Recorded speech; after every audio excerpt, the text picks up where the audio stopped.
ہم سورہ یوسف سے شروع کرتے ہیں اور کوشش یہ ہوگی کہ سورہ یوسف ذرا تفصیل کے ساتھ کوئی باتیں آ جائیں اور رعد اور سورہ ابراہیم کا مختصر ایک دو جملے میں خلاصہ آپ کے سامنے پیش کر سکتے ہیں۔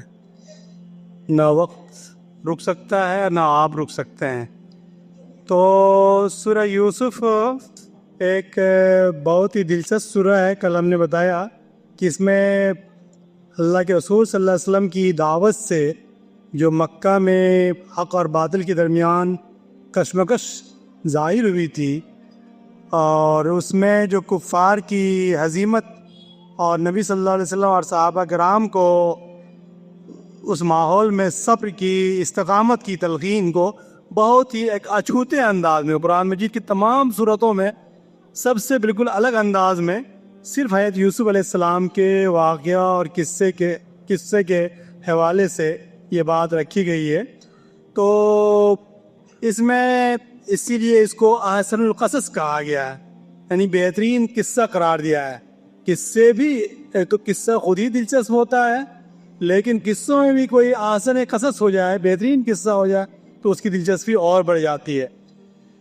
اس میں اللہ کے یوسف علیہ السلام کے تعلق سے ایک بات تو شروع میں کہی گئی کہ انہوں نے بچپن میں ایک خواب دیکھا۔ ہم نے 4 خواب کا تذکرہ کیا تھا کل کہ اس میں کہا گیا ہے۔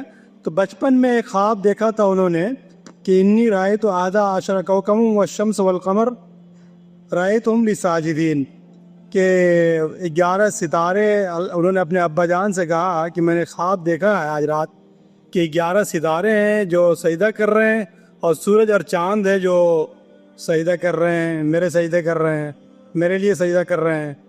تو ان کے والد صاحب نے احتیاطاً کہا، وہ بہرحال خود بھی نبی تھے یعقوب علیہ السلام، وہ دوررس آدمی تھے، دوربین آدمی تھے، جہاں دیدہ آدمی تھے۔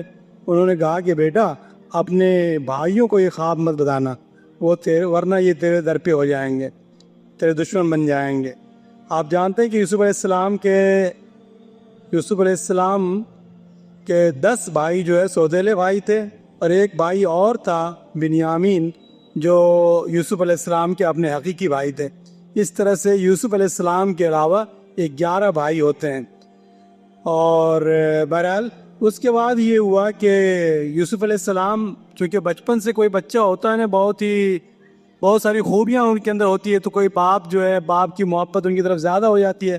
یوسف علیہ السلام کی طرف باپ کی محبت یعنی یعقوب علیہ السلام کی محبت کچھ زیادہ ہو گئی، یا جو بھی وجہ رہی ہوگی، یہ سارے کے سارے 10 بھائی جو ہے ایک ماں کے سارے یہ سب یوسف علیہ السلام سے حسد کرنے لگے، جلن کرنے لگے، قتل کی اسکیم بنائی، سازش رچی گئی کہ قتل کر دیں گے، اور ان لوگوں نے گویا قتل کرنے کے لیے پورا ٹھان لیا۔ اور اس گناہ اور اس کے بعد جس کو کہتے ہیں کہ ان کی ہٹ دھرمی کہیے یا ان کی ڈھیٹائی کہیے، ڈھیٹائی کا عالم یہ ہے کہ وہ کہتے ہیں کہ یوسف علیہ السلام کو قتل کر دیں گے، وَتَكُونُ مِن بَعْدِهِ قَوْمًا صَالِحِينَ، قتل کرنے کے بعد ہم لوگ نیک بن جائیں گے، اس کے بعد سے کوئی گناہ نہیں کریں گے۔ کتنا بڑا پاپی آدمی ہو سکتا ہے، سوچیے، جب تصور کیجیے۔ یہ جملہ مجھے لگا کہ ان کی سطحیت کی انتہا ہے جو جملہ انہوں نے کہا۔ بہرحال قتل کی سازش ہوئی اور سب بھائی نے مل کر طے کیا، اور جو طے کیا اس میں سے کسی نے کہا کہ بھائی مار دیں گے، یہ کریں گے، وہ کریں گے۔ ایک نے اس میں سے کہا کہ مارنے اورنے کیا ہے، اندھے کنویں میں ڈال دیں گے۔ بہرحال یہ لوگ جو ہے باپ سے وہ منت سماجت کر کے بھائی کو لے کر کے چلے ایک دن جنگل کی طرف کہ ہم لوگ جانور چرانے کے لیے جا رہے ہیں، وہاں یوسف جو ہے کھیل کود کرے گا، چر چگ لے گا۔ لیکن ہوا یہ کہ وہاں لے کر گئے اور ان کے والد صاحب منع کرتے رہے کہ تمہیں مجھے اندیشہ ہے، لیکن ان لوگوں نے وہاں جانے کے بعد یوسف علیہ السلام کو گویا ایک اندھے کنویں میں ڈال دیا، اور شام کو روتے پیٹتے ہوئے وہ گھر لوٹے، اور ایک قمیص میں یوسف علیہ السلام کی قمیص میں جھوٹا خون لگا کر کے لے آئے، اور اپنے باپ کو دکھایا کہ دیکھیے ہم لوگ کھیل کا مقابلہ کر رہے تھے اور یوسف جو ہے وہ کو بھیڑیا جو ہے چیر پھاڑ کر کھا گیا۔ تو یہ ان کی قمیص ہے، یہ گواہی دے رہے ہیں، ہم لوگ جھوٹ نہیں بول رہے ہیں، بس یہ گویا انہوں نے ایک طرح سے یہ سازش کی اور اپنی سازش میں یہ کامیاب ہوئے۔ اس طرح سے یوسف علیہ السلام جو ہے گویا یوسف علیہ السلام جو ہے گویا اندھے کنویں میں ڈالے گئے. ایک قافلہ وہاں سے گزر رہا تھا. قافلہ نے پانی کے بہانے اس میں جب ڈول ڈالا کنواں میں تو دیکھا کہ ایک بچہ ہے. بہت خوش ہوا. وہ لے کے گئے اور انہوں نے اس کو سمجھا ایک قیمتی سامان ہے, بازار مصر میں بیچ دیا. انہوں نے جس آدمی نے خریدا اس آدمی نے لا کر کے اپنی بیوی کو دیا اور کہا کہ اس کو حفاظت سے رکھو, بڑا خوبصورت نوجوان ہے, ہو سکتا ہے کہ اس کو اپنا بیٹا ہی بنا لے. تو ایک مدت تک, عرصے دراز تک یوسف علیہ السلام ان کے گھر میں رہے. اب کتنی مدت ہے, 10 سال, 7 سال, 12 سال, لوگوں نے مختلف تعداد لکھی ہے. تو یوسف علیہ السلام کی خوبصورتی, ان کی جو بھی کہیے کہ اس قدر تھی کہ یوسف جو عزیز مصر جن کے گھر میں وہ رہ رہے تھے, ان کی بیوی جو ہے ان پر فدا ہو گئی اور اب چوطرفہ ان پر جو ہے کوشش کرنے لگی کہ ان کو پھنسا دینا ہے. چنانچہ انہوں نے پھنسانے کی ہر ممکن کوشش کی اور ایک دن تو نوبت یہاں تک آ گئی کہ یوسف علیہ السلام کو انہوں نے دروازہ بند کر لیا اور کہا کہ حیت لک. تو یوسف علیہ السلام نے کہا کہ میں تو یہ غلطی نہیں کر سکتا کبھی, معاذ اللہ. اور چنانچہ یہ ہے کہ وہ دروازے کی طرف بھاگے اور دروازے کی طرف بھاگے تو وہ جو عزیز مصر ہے وہ دروازے پر موجود تھے. انہوں نے پکڑ لیا رنگے ہاتھ. اب پکڑا تو فوراً یہ جو چالاک عورت ہے اس نے فوراً جو سارے الزام دھر دیا کہ اس شخص کی سزا کیا ہو سکتی ہے جو تمہاری بیوی کے ساتھ چھیڑ چھاڑ کرے, غلط نظر ڈالے. اب یوسف علیہ السلام نے اپنی صفائی دینے کی کوشش کی لیکن وہ بہرحال بیوی کی صفائی اور ان کی صفائی میں دونوں میں بہت زمین آسمان کا فرق تھا. تو یوسف علیہ السلام نے صفائی دی کہ بھائی میں ایسی حرکت نہیں کر سکتا ہوں عورت کے لیکن انہوں نے کہا کہ انہوں نے ایسی حرکت کی میرے ساتھ, مجھے پھنسانے کی کوشش کی. تو اب یہ ہوا کہ بھائی معاملہ غلطی کس کی ہے کیسے پتہ چلے, یہ بہت دلچسپ واقعہ. تو کہا کہ بھائی یوسف علیہ السلام کی قمیص پھٹ گئی ہے اور پیچھے سے قمیص پھٹی ہوئی ہے. ایک بزرگ جو اسی خاتون کے خاندان سے تھا, وہ بزرگ اس بزرگ کے پاس معاملہ کیا اور کہا کہ پیچھے سے اگر قمیص پھٹا ہوا ہے تو یہ غلطی جو ہے وہ اس خاتون کی ہے اور آگے سے پھٹا ہوا ہے تو یہ غلطی جو ہے یوسف کی ہے. تو لوگوں نے دیکھا کہ پیچھے سے قمیص پھٹی ہوئی ہے, غلطی پکڑا گئی لیکن وہ ماننے والی کہاں تھی. تو انہوں نے بھی بیچارے نے مرتا کیا نہ کرتا کہا کہ بھائی مجھے معاف کیجئے, مجھے جیل میں ڈال دیجئے, یہ زیادہ پسند ہے. انہوں نے پہلے تجویز دے آئی تھی. بہرحال یوسف علیہ السلام جو ہے اس طرح سے وہ جیل میں تو گئے لیکن اس سے پہلے ایک چھوٹا سا واقعہ اور ہے چونکہ وقت نہیں ہے کہ تفصیل میں جایا جائے. لیکن یہ خبر جو ہے جنگل کی آگ کی طرح شہر میں پھیل گئی کہ کمال ہے, عزیز مصر کی بیوی اتنی معزز, اتنے خاتون اول ہے اور یہ اپنے نوکر پر فدا ہو گئی ہے. تو انہوں نے کہا کہ اب کیا کیا جائے, ہماری تو بڑی بے عزتی ہو رہی ہے بھائی, بے عزتی. انہوں نے ساری معزز خواتین کو دعوت دی ایک دن اور دعوت دی اور سبوں کو جو ہے ایک چھری دے دیا اور پھل دے دیا, یہ سب لوگ اپنے سے کاٹ کاٹے کھائیے. اور اتنے میں یوسف علیہ السلام کو ظاہر سی بات بیچارے نوکر تھے, ان کو حکم دیا گیا کہ تم یہاں سے گزر جانا. بس وہ مجلس سے وہ یوسف علیہ السلام گزرے تو ان عورتوں نے جو یوسف علیہ السلام کو جو دیکھا وہ تاب نہیں لا سکی اور انہوں نے کاٹنے کا پھل تو کاٹ لیا اپنے ہاتھ کو گویا یوسف. اور اس کے بعد ان لوگوں نے کہا کہ نہیں مان لیا بھائی, جو تم کہہ رہی تھی واقعتاً یہ کوئی آدمی نہیں کچھ اور ہی مخلوق معلوم ہوتی ہے. بہرحال ایک بہت تفصیل طرف واقعہ ہے. تو اس طرح سے یوسف علیہ السلام کا اس عورت نے تو اپنے اوپر سے گویا یہ کہ ثابت کرنے کے لیے یہ حرکت کری تھی, لیکن یوسف علیہ السلام نے جیل جانا مناسب سمجھا, ان کو جیل میں ڈال دیا گیا.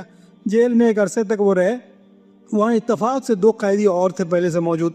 ان قیدی میں سے 2 قیدی جو ہے دونوں نے خواب دیکھا اور دونوں نے سمجھا کہ بھائی کسی شریف آدمی, ظاہر سی بات قید میں بھی کچھ نہ کچھ اچھے لوگ نظر آتے ہیں. تو کہا کہ ہم آپ کو محسن دیکھ رہے ہیں, ہم لوگوں نے خواب دیکھا. پہلے قیدی نے کہا کہ انی ارانی عاصر و خمرہ, ہم نے خواب دیکھا ہے کہ میں شراب نچوڑ رہا ہوں. اور دوسرے نے کہا کہ انی ارانی احمل فوق راسی خبزہ, کہ میں نے خواب دیکھا ہے کہ میرے سر پر روٹی کا ایک ٹوکری ہے اور چڑیا جو ہے اس سے نوچ کر کھا رہی ہے چڑیا. تو دونوں خوابوں کی تعبیر بتائیے. یہاں پہ ایک چھوٹی سی بات کہنا چاہیں گے. وہ یوسف علیہ السلام نے ان لوگوں سے کہا کہ خواب کی تعبیر تو آپ کو بتا دیں گے کیونکہ قید خانے میں کھانا آنے کا ٹائم ہوتا ہے، تو کھانا آنے سے پہلے پہلے آپ لوگوں کو ہم خواب کی تعبیر بتا دیں گے، لیکن اتنے ہی میں یوسف علیہ السلام نے پہلے اپنا تعارف کروایا کہ میں کیا آدمی ہوں۔ پہلی دفعہ جب وہ اندھے کنویں میں ڈالے گئے، تب جیل میں گئے، تب عزیز مصر کے گھر پہ گئے، تب کہیں ہم کو یہ اس واقعے میں تفصیل کے ساتھ واقعہ قرآن نقل کیا، کہیں اپنا تعارف نہیں کروایا کہ میں یعقوب کا بیٹا، اسحاق کا پوتا، ابراہیم کا پرپوتا ہوں، کہیں تعارف نہیں کروایا۔ لیکن یہاں ان دونوں قیدی کے سامنے انہوں نے پہلے اپنا تعارف کروایا کہ میں فلاں آدمی ہوں، بھائی معزز آدمی ہوں، تاکہ ان کی بات کو سنی جائے۔ اور ان کو بات کیا سنانی تھی؟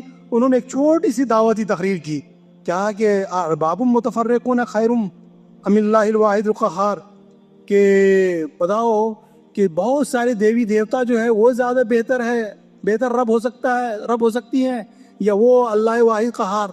یعنی توحید کی دعوت دی، تم لوگ اس کو چھوڑ کر کے جن کی بندگی کر رہے ہو وہ اس کے سوا کچھ نہیں ہے، کہ بس چند نام ہے جس کو تم لوگ پوچھتے ہو۔ تو وہ تو ایک بہت ہی چھوٹی سی مؤثر سی تقریر کر دی۔ معلوم یہ ہوا کہ مسلمان کو جب کبھی موقع ملے تو ان کو اپنے مدعو سے، اپنے لوگوں سے آٹوں میں بیچتے ہوئے، گاڑی میں جاتے ہوئے، بازار جاتے ہوئے، ساگ سبزی خریدتے ہوئے، جب موقع ملے اپنی دعوت جو ہے پیش کر دینا چاہیے۔ بہرحال کھانا آنے کا ٹائم ہو رہا تھا، انہوں نے خواب کی تعبیر بتا دی کہ بھائی تمہارے سے جس نے دیکھا ہے کہ شراب نچوڑ رہا ہے وہ تو بادشاہ کے یہاں نوکری کرے گا، اور بادشاہ کو جو ہے وہ شراب پلائے گا، اور دوسرا آدمی جو اس نے دیکھا بیچارے کہ سر پر روٹی کی ٹوکری ہے اور چیزیں نوچ نوچے کھا رہی ہے، تو وہ سولی پر چڑھا دیا جائے گا اور پرندے اس کے سر نوچ نوچے کھائیں گے۔ تو بہرحال دوسرے کو ساتھ تو وہی ہوا جو انہوں نے خواب کی تعبیر بتائی تھی، اور پہلے کے ساتھ یہ ہوا کہ وہ چھوٹ گیا وہ۔ تو یوسف علیہ السلام، ہر آدمی یہی چاہتا ہے جیل سے جاتے ہوئے کاش ہم بھی چھوٹ جاتے، نکل جاتے جیل سے۔ انہوں نے کہا کہ جب جائیے گا نا تو میرے بارے میں زیادہ تذکرہ کیجیے گا بادشاہ سلامت کے پاس۔ تو انہوں نے بھی وعدہ کر لیا کہ ہاں جائیں گے تو کہیں گے ضرور کہ ایک آدمی ایسا آدمی ہے، بھائی بڑا اچھا آدمی ہے، ان کے بارے میں۔ بہرحال ایک دن ہوا یہ کہ اسی اسنے میں جب وہ آدمی چھوٹ کے گیا، بادشاہ کی یہاں نوکری غلامی کرنے لگا، شراب نچوڑ کے پلانے لگا بادشاہ کو، تو بادشاہ نے خود ہی ایک دن جو ہے خواب دیکھا۔ بادشاہ نے ایک دن خواب دیکھا۔ وہ خواب کیا دیکھا کہ بہت ہی دلچسپ خواب دیکھا انہوں نے۔ بادشاہ نے خواب میں کیا دیکھا؟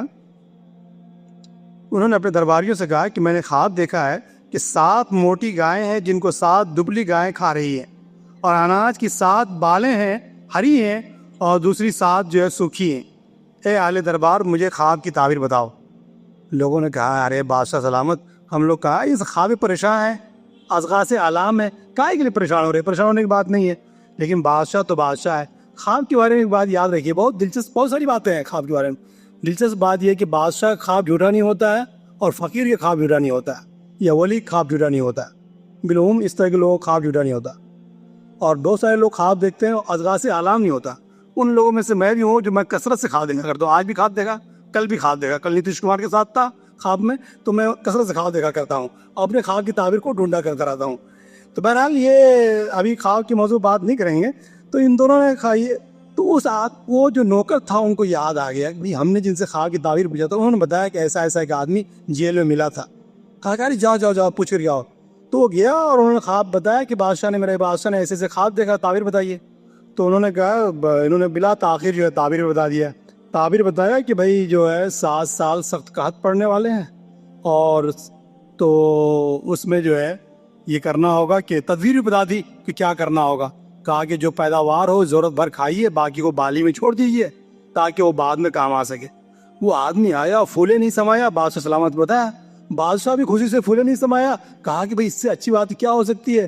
انہوں نے جا کے کہا کہ جاؤ بلا کے لے آؤ ان کو۔ یہاں ایک دلچسپ بات یہ ہے، یاد رکھنے کی بات ہے، یوسف علیہ السلام تو جیل سے نکلنا ہی چاہ رہے تھے۔ جب یہ آدمی گیا اور کارندے گئے، ان کے عاملہ قاصد گیا بلانے کے لیے، کہا کہ نہیں، جیل سے نہیں نکلیں گے۔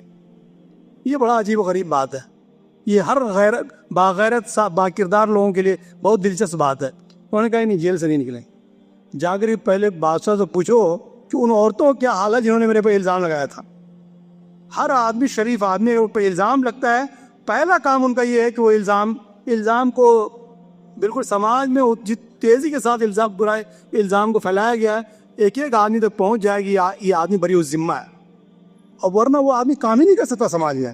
اگر ہمارے اوپر آپ پر کوئی الزام لگ جائے خاص طور دو الزام، جنسی زیادتی کا الزام اور مالی بدعنوانی کے الزام اگر لگ جائے آپ کبھی داعی نہیں بن سکتے، کبھی مسلم نہیں بن سکتے، کوئی اچھا کام نہیں کر سکتے آپ. تو کہا نا ہم تو نہیں نکلیں گے، جا کے پہلے پوچھ کر کیا ہو. تو بہرحال وہ پوچھا گیا خواتین سے، تو اس خواتین نے پھر اعتراف کیا، خود عزیز مصر کی بیوی نے اعتراف کیا وہ تو میں ہی ہوں، سارا جرم کرنے والی میں ہی ہوں، وہ تو بیچارے بری ذمہ ہے. اس طرح سے گویا وہ یوسف علیہ السلام کے بارے میں جب یہ کلیئرنس مل گیا تب یوسف علیہ السلام جو ہے جیل سے باہر آئے، اور جیل سے باہر آ کر کے انہوں نے گویا یہ کہا، بادشاہ سلامت سے کہا کہ اجعلنی الی خزائن الارض. ارے بھائی یہ جو اگر آپ چاہتے ہیں کہ 7 سال کے قحط سے نمٹنا ہے، آپ جو ہے خزانہ جو ہے ملک کا خزانہ میرے حوالے کر دیجیے. یہاں تک کہا کہ انی حفیظ علیم، میں حفاظت کرنے والا بھی ہوں اور میں جاننے والا بھی ہوں، میں اس کا بہترین انتظام بھی کر سکتا ہوں اور بہترین علم بھی رکھتا ہوں. بادشاہ کو کیا چاہیے تھا؟ ہمارے ملک کے وزیر اعظم کی طرح سے نہ رہے ہوں گے، وہ ایسا بادشاہ رہا ہوگا جو چاہتا ہوگا کہ ملک جو ہے غربت سے نکل جائے. چنانچہ انہوں نے ان کے حوالے کر دیا اور گویا یہ ملک جو ہے ملک کیا خزانہ ہی ان کے حوالے کیا، اور کہا کہ جہاں چاہیں آپ. قرآن نے بھی نقل کیا ہے وہ کذالک مکننا لیوسف فی الارض، اس سرزمین میں یوسف کے لیے اللہ تعالیٰ نے اقتدار کی راہ ہموار کر دی. گویا سمجھیے کہ اب اس کے بعد بادشاہ جو ہے یوسف علیہ السلام کو مل گئی. اب کیا ہوا، وقت ختم ہو رہا ہے. حافظ صاحب نے کہا تھا کہ کل پوری سورہ یوسف ہی پڑھ دیجیے گا تو باقی دیکھا جائے گا. تو اس دوران کیا ہوا، یوسف اب جو اطراف کے ملکوں میں بھی، اطراف کے لوگوں میں بھی قحط کا مسئلہ درپیش ہو گیا. تو ان کے بھائی بھی جو ہے معلوم ہوا کہ وہاں بادشاہ کے پاس جو ہے وہ مل رہا ہے، تو اپنا راشن کارڈ وغیرہ لے کر کے آئے کہ یہاں ملے گا. تو ٹھیک ہے، یوسف علیہ السلام تو ان کو دیکھتے ہی پہچان گئے کون لوگ ہو سکتے ہیں یہ، کہ 11 کے 11 لوگ، 10 لوگ آئے تھے، 10 لوگ آئے تھے، 11 لوگ نہیں آئے، بنیامین نہیں آئے تھے. ان کو دیا، سامان دے دیا، اور بلکہ جو کچھ ان کے عوض میں پیسے اسے لے کر کے آئے تو وہ بھی ان کے سامان رکھ دیا، اور کہا کہ ٹھیک ہے آئندہ جب بھی آؤ گے، شرط لگا دیا آئندہ راشن اسی شرط پہ ملے گا جب وہ 11واں بھائی، چونکہ ماں باپ تو تمہارے پورے احمد لے کے جانا، لیکن 11واں بھائی کو بھی لے کر کے آنا پڑے گا. اب یہ لوگ گئے اور والد صاحب سے کہا کہ بھائی ایسی شرط لگا دی گئی ہے. بس ان کے والد نے کہا کہ نہیں بھائی یہ غلطی تو میں کرنے والا نہیں ہوں، ایک مرتبہ تم لوگوں سے میں دھوکہ کھا چکا ہوں، دوبارہ یہ غلطی نہیں کروں گا، بنیامین کو نہیں بھیجوں گا. وہ بھی بہت دلچسپ واقعہ ہے، وقت ختم ہو رہا ہے. تو لیکن انہوں نے کہا کہ نہیں ابا جان، وہ تو غلہ ملے گا ہی نہیں ہم کو، ان کو جانے دیجیے. بہت منت سماجت کی. بہرحال کہا کہ دیکھیے کتنے اچھے لوگ ہیں، وہ جو مال ہم لوگوں نے دیا تھا روپیہ پیسہ وہ بھی واپس کر دیا گیا. پھر یہ دوبارہ جو ہے کسی طرح سے بنیامین کو بھی لے کے گئے، وہ بنیامین کو لے گیا. باپ نے نصیحت کی تھی الگ الگ دروازے سے مصر میں داخل ہونا. بہرحال جو بھی ہو، دروازے میں پھر دوبارہ پہنچ گئے یہ لوگ. اب لینے کے لیے پہنچے تو دیا سامان دے دیا، اور انہی کے سامان میں سے اپنا سقایا جو ہے ایک برتن ناپنے کا پیمانہ راشن کا، وہ بنیامین کے سامان میں رکھ دیا گیا. بس یہ لوگ لے کر کے نکلے وہاں سے سامان. اعلان ہوا بادشاہ کے دربار میں. جب اعلان ہوگا تو کیا ہوگا سن لیجیے. ایتھا العیر انکم لسارقون، اے قافلہ والو تم لوگ چور ہو، رک جاؤ. اب تو ہلچل مچ گیا ہوگا. اب تصور کیجیے کیسا اعلان ہوا ہوگا، ہلچل مچ گیا چوری خبر سن کر کے. اب یہ پکڑے گئے، سامان چیک ہوا، بنیامین کے سامان میں پکڑا گیا. کہا کہ بتاؤ کیا سزا ہو سکتی ہے؟ ہمارے یہاں تو اس ملک میں قانون یہ ہے کہ جن کے یہاں سامان پکڑا گیا انہیں سزا ملے گی، اور ان کو تو ہم روک لیں گے یہاں پر. چلو بنیامین کو ادھر کر دیا گیا. اب ان لوگوں نے بڑی منت سماجت کی، اور یہ کہا وہ کہا کہ بوڑھے ہوئے ہیں، یہ ہیں ان کے والد صاحب، ان کو چھوڑ دیجیے، ہم میں سے کسی کو رکھ لے گا. نہیں ایسا نہیں ہو سکتا. غلطی کسی نے کی ہے، جرم کسی نے کیا، رکھا کسی کو جائے گا. نہیں ایسا نہیں ہو سکتا، جاؤ تم لوگ. اچھا یہ کم بختی کے مارے ان کی بے شرمی دیکھیے. انہوں نے ایک جملہ کیا کہا کہ دیکھیے یہ اگر چوری کرتا ہے تو کوئی تعجب کی بات نہیں، ان کے بھائی ماضی میں ایسا کر چکے